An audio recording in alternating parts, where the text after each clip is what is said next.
हरी हरी जय जय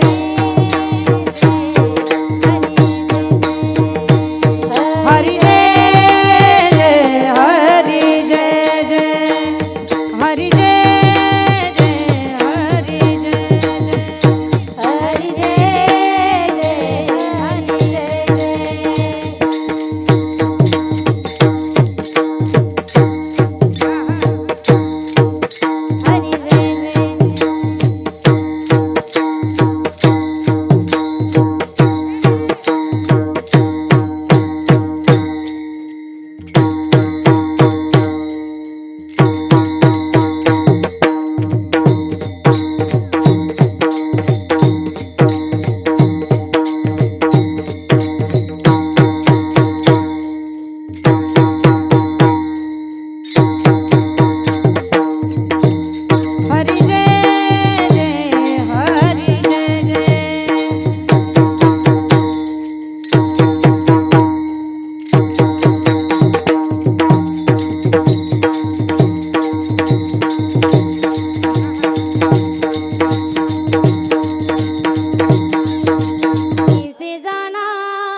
भक्त ऐसे जाना जे देई उदास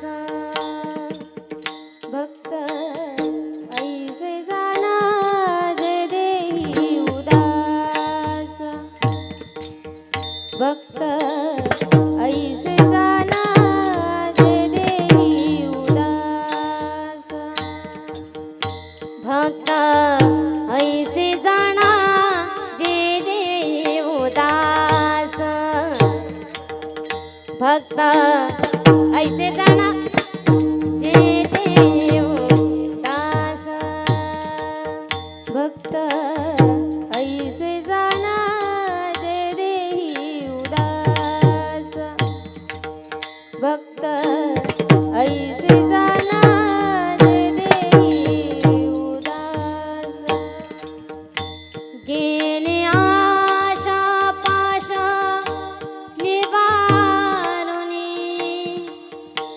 गेले आशा पाश निवारुनी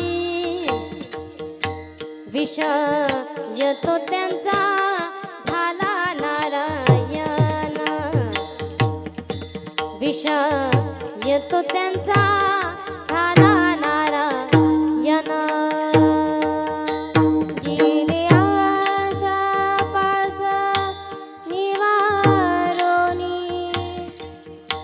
गेले आशा पासा निवारोनी विषय तो त्यांचा झाला नारायण विषय तो त्यांचा झाला नारायण आवडे जनाधान माता पिता रे रे रे रे रे आ आ नावणे जनधान माता पिता आ